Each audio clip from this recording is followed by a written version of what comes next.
Good morning aspirants, welcome to Exampur. हम है कलम से क्रांति, मैं पूर्णिमा गौर एक बार फिर से आप सभी का स्वागत करती हूँ आप लोगों के विज्ञान के पंचामृत में, जहाँ पे हम 5 क्वेश्चंस करने वाले हैं साइंस के।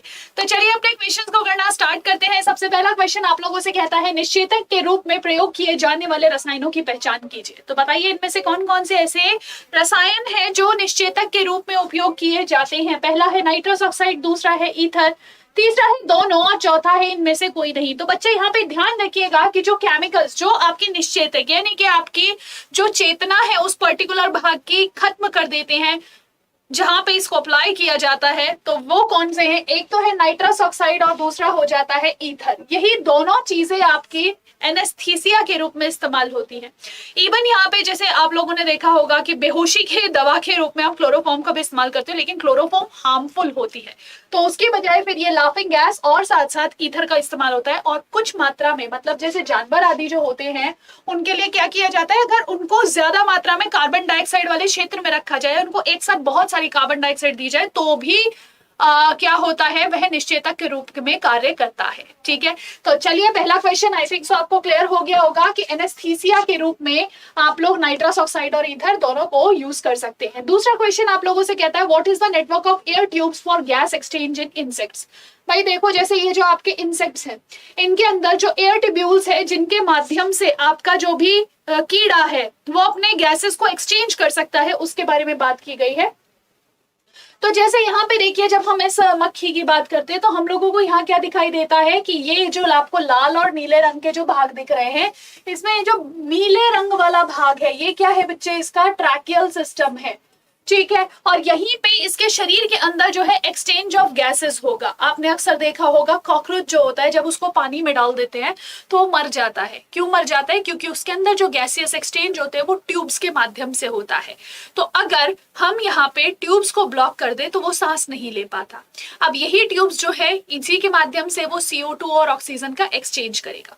एक और क्वेश्चन होता है यहाँ पे कि जो ये आपके ऐसे कीड़े होते हैं, इनके शरीर के ऊपर जो छिद्र होते हैं जिनके माध्यम से ये सांस को ग्रहण कर सकते हैं, उनको क्या कहते हैं? तो ये ध्यान रखिएगा, इन छिद्रों को जो इनके शरीर के ऊपर मौजूद होते हैं इनको स्पिरेकल कहा जाता है।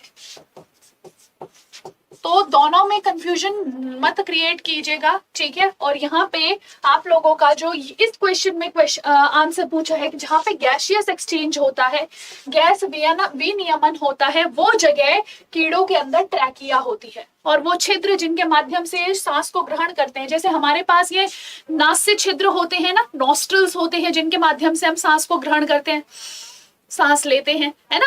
तो वो क्या है, वो इनके पास स्पिरिकल्स के रूप में होती है। तीसरा क्वेश्चन आप लोगों का फिजिक्स का क्वेश्चन है, कहता है आप लोगों से, प्रकाश की चमक दिखाई देने की तुलना में गड़गड़ाहट की आवाज बहुत देर बाद सुनाई देती है, यह क्या दर्शाता है?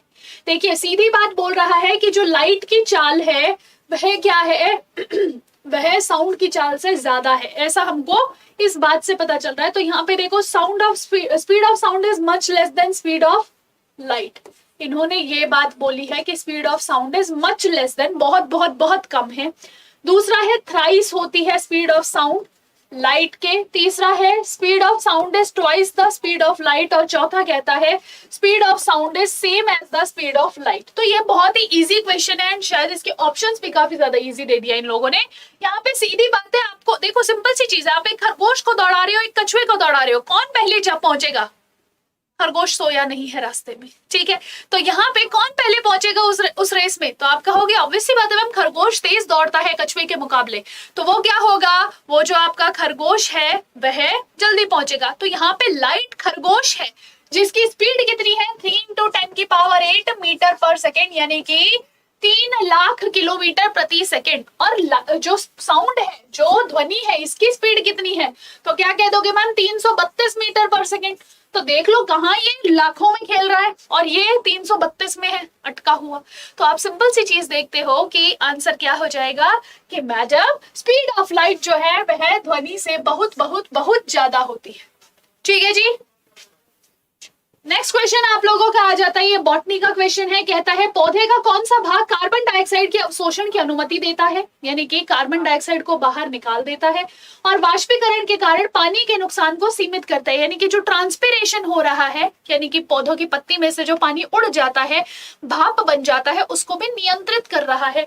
कौन है? लैमिना है, स्टिप्यूल है, स्टोमेटा है या फिर पेटियोल है। तो बच्चे ध्यान दीजिएगा कि ये जो हमारी पत्ती होती है, इस पत्ती के ऊपर छिद्र पाए जाते हैं, छेद पाए जाते हैं, और ये जो छेद होते हैं बच्चे, इसके अंदर क्या होगा? ये कार्बन डाइऑक्साइड को अवशोषित करेगा, ठीक है, कार्बन डाइऑक्साइड को ग्रहण करेगा और जो वाटर है उसको बाहर निकलने में मदद करता है। यहाँ पे ये जो स्टोमेटा है, इसके आसपास रक्षक कोशिका होती हैं, यानी कि गार्ड सेल्स होते हैं। क्या है ये? रक्षक कोशिका है, यानी कि गार्ड सेल्स होते हैं। ध्यान रखेंगे। चलिए जी, तो यहाँ पे आई थिंक सो आपको ये बात क्लियर हो गई होगी। तो आपसे कि कार्बन डाइऑक्साइड को ग्रहण करने में, अवशोषण लिखा था, तो ग्रहण करने में कौन मदद करता है? आंसर कर दीजिएगा स्टोमेटा, जिसको हम रंध्र भी कहते हैं, ठीक है। और रंध्र की रक्षा कौन करता है? तो गार्ड कोशिकाएं इसकी रक्षा करती हैं। ये क्वेश्चन आपका करंट अफेयर्स का है। रिसेंटली आप लोगों ने न्यूज में सुना होगा कि प्रधानमंत्री नरेंद्र मोदी ने हाल ही में डैश में देश के पहले तरल नैनो यूरिया संयंत्र का उद्घाटन किया। तो आपको यह बताना है कि वो जो तरल नैनो यूरिया संयंत्र है वो कहाँ बनाया गया है? कलोल गुजरात, अहमदाबाद गुजरात, पुणे महाराष्ट्र या फिर भुज गुजरात। तो बच्चे ध्यान दीजिएगा, सबसे पहली चीज मैम, ये लिक्विड यूरिया क्या होता है? Liquid nano urea.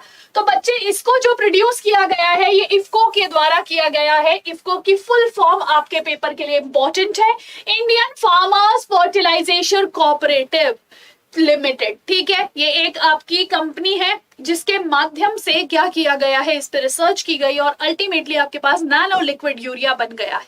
ये nano liquid urea nano particles होते हैं। नॉर्मली आप जब यूरिया को डालते हो तो आप अपने खेत के अंदर सीधा वो करते हो, पार्टिकल्स को डालते हो, लेकिन अब जो है ये आप स्प्रे के माध्यम से कर सकते हो, जो सीधा पत्तियों को दिया जाएगा और अब जो आपका पौधा होगा वो पत्तियों के माध्यम से नाइट्रोजन को ग्रहण कर पाएगा, ठीक है। तो यूरिया जो है वह आपका केमिकल नाइट्रोजन फर्टिलाइजर होता है जो जनरली आपको सफेद कलर का मिलता है और ये आर्टिफिशियल नाइट्रोजन देता है आपके प्लांट्स को, ठीक है, ताकि आपके देखो आपका जो प्लांट है उसको एनपीके चाहिए ना, नाइट्रोजन, फास्फोरस और पोटेशियम चाहिए ना, तो उसकी आपूर्ति करता है।